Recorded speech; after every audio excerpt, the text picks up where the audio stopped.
where the Lorax once stood just as long as it could before somebody lifted the Lorax away. Who was that? We will find out. What was the Lorax?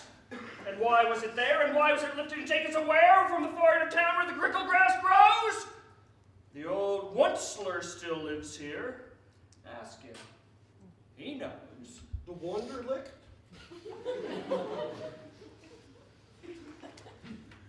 You won't see the Onceler!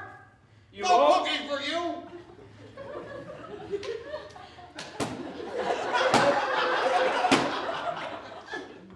But those trees, those trumpet trees, all my life I've been searching for trees such as these. The touch of their tufts was much softer than silk, and they had the sweet smell of fresh butterfly milk.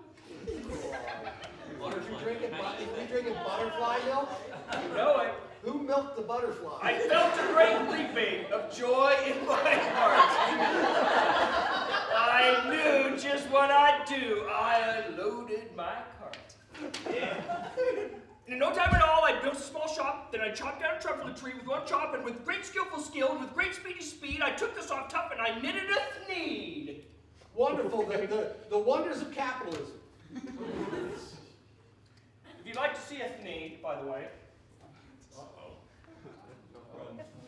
My dog is wearing a thneed right now. It's very warm, it's very versatile.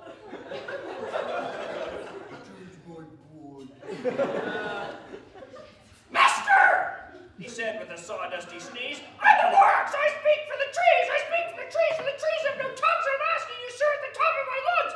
He was very upset as he shouted and puffed, what's that thing you made out of my traveling tuft? Don't let my dog out. Who let the dog? Look, Lorax, I said, there's no cause for alarm. I chopped just one tree. I'm doing no harm. I'm being quite useful, this thing of a thneed. A thneed is so fine something that all people need. It's a shirt, it's a sock, it's a glove, it's a hat. But it has other uses, yes, far beyond that. You can use it for carpets, for pillows, for sheets, or curtains, or covers for bicycle seats. Or a snug. The Lorax said, Sir! You're crazy with greed! There's no one on earth who would buy that fool thneed! George promised to be good.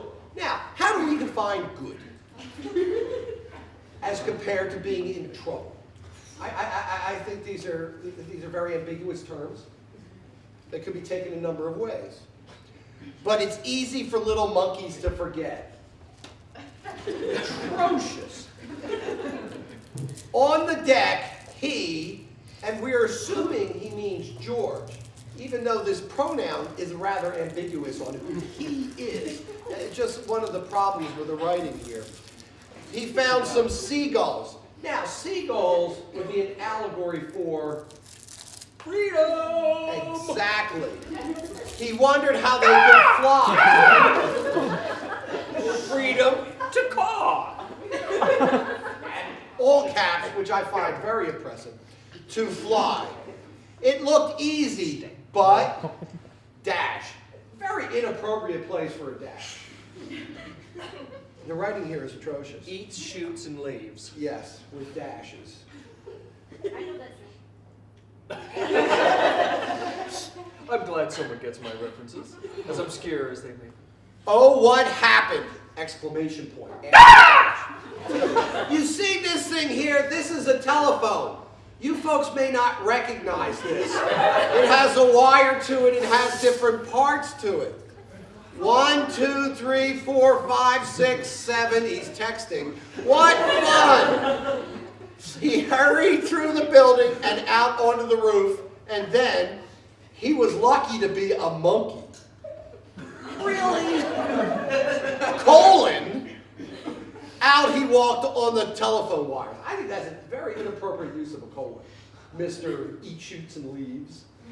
If you eat shoots and leaves, you're going to need a really efficient colon.